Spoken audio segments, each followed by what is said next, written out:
Hello. So recently, I remade the original Legend of Zelda in 3D. A new update that adds a randomizer is out, by the way. Link in the description. However, Nintendo can send me a cease and desist at any time and get the game taken down. And I want to work on something original. And so I've decided for my next project, I will be making an original game. And today, I would like to talk to all of you about that new game's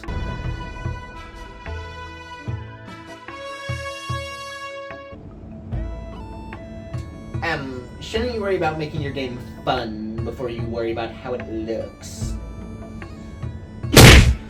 Shut up, nerd. It's my game, and I'm gonna make it how I want to make it.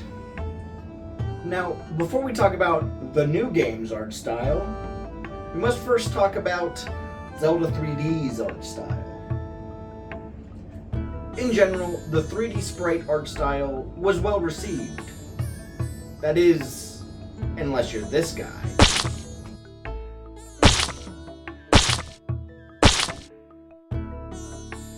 Well, I'd obviously hard disagree that polygons would have looked better, but I do think the game could have looked better. First off, let's look at the biggest issue with how I implemented the 3D sprite effect in Zelda 3D, which is the performance. To create the 3D sprite effect in Zelda 3D, I use Godot's built-in Sprite 3D node and attach a custom script I made that will change its frame and billboard it correctly based on the camera's relative view angle. However, because this means every sprite has a script performing these actions every frame, when we start adding tons of these 3D sprites in the scene, like let's say for every tree in the original Zelda, performance starts to tank. Now, in that game, I fixed that by changing all the trees to voxel models, but I wanted to have more 3D sprite objects in my new game. Oh no! We're losing them! Quick! Put some Minecraft parkour on screen! Okay, looks like the attention's returning. Don't worry, there's only a little bit more technical information to go over. So back to what I was saying. Using a script hurts performance, so for my new game, the first thing I did was create a shader to do it instead.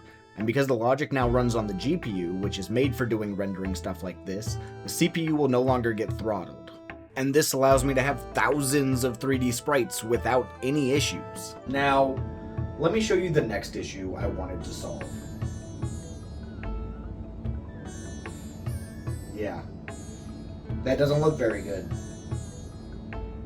The way I solved this in Zelda 3D is by limiting the angle the camera can view the world from. However, the issue still appears whenever Link rolls or grabs a Triforce piece.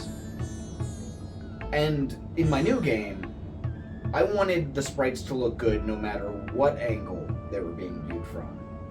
Now, the way I achieved this is by septupling the amount of work I have to do per sprite. This is obviously a problem, because I am not a good enough artist to A, do septuple the amount of work, and B, stay consistent from all these new angles that I'll have to draw. But that's when I had an idea. What if I just made a rough model of what I want, and then trace over it from all the new angles? However, as far as I know, there isn't any pixel art program that allows me to do that. And so, I made my own. Yo, what's up, Gabba Gamers and Gabba Ghouls? It's your boy, 3D Pixel Guy, and I'm here to show you all this crazy new pixel art tool that lets you use 3D references. Alright, first we load in the 3D model we want a 3D sprite sheet for. I'm gonna go with this eyeball here. Oh yeah, that looks good. Alright, then we just run the program. And then that'll boot us up into this, and we can see our color picker over here, and we got some options. But first, we want to go to File, we want to hit New. And now, we're just going to leave all this the same. Now, the horizontal slices and vertical slices, now that tells us how many frames of our animation we're going to have. And then the canvas width and height is the width and height of each frame. So we're going to keep all this the same, and we're going to hit the create button. And then you can see the grid shows up, but it's kind of small. So we can zoom in to make sure that the eyeball fits inside the grid. You see that? That looks good. All right.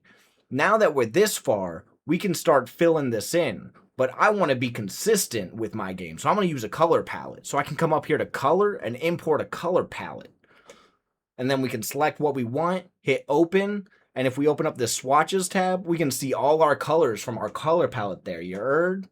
All right, so now we just go and grab this whitish color, and we gonna hit the F key, and that's the fill key, and that just fills in roughly what we see. Now, there's a couple things I want to adjust here, like making that the 2 pixels, and then like that, you know, just making it look good, just like that. And now we got our perfect circle there. And now I want to draw the iris, but I can't see. So I'll just turn down the view opacity a bit so I can see the 3D object behind it. And I'll grab this blue color, and then we'll color in the iris to match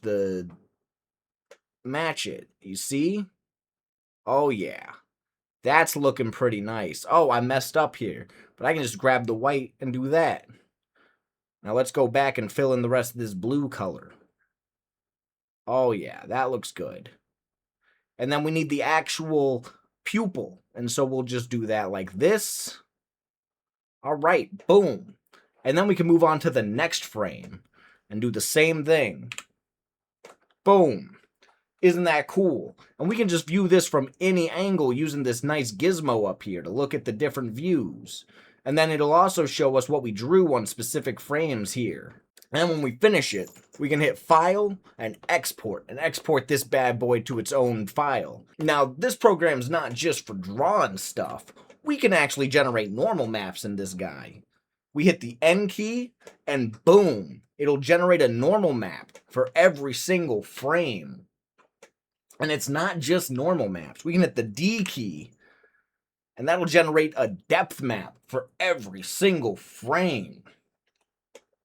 Isn't that sick? All right, 3D Pixel Guy, out. With this program, I can make sprite sheets faster than ever. And because it gives me normal maps and depth maps, I can also fix my final issue with the Zelda 3D art style.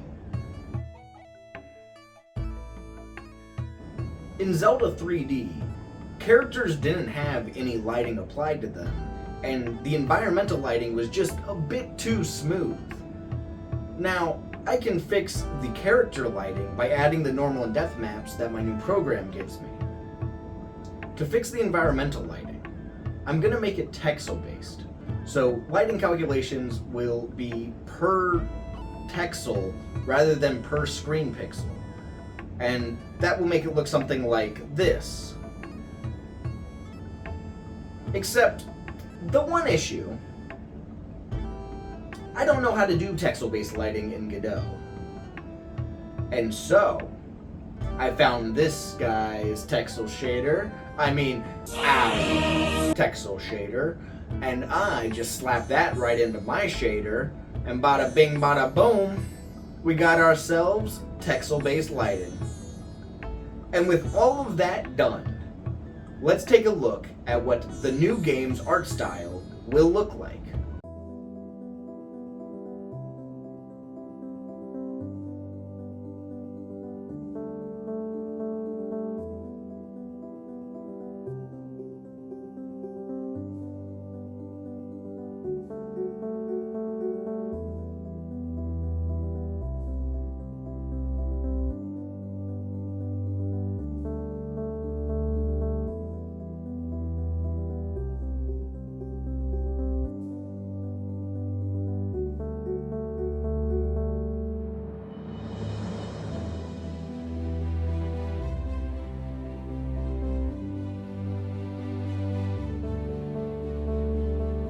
Oh yeah, this game is looking way better than Zelda 3D in my opinion. Now, if you want to keep up with this project, don't forget to like and subscribe.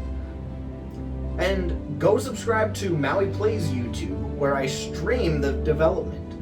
On the most recent stream, we started working on combat. And if you want to help support me and ensure this game comes to fruition, leave me a tip on Ko-fi, link in the description. Doing so will guarantee you early access to this game when it comes to testing for bugs. Until next time, peace.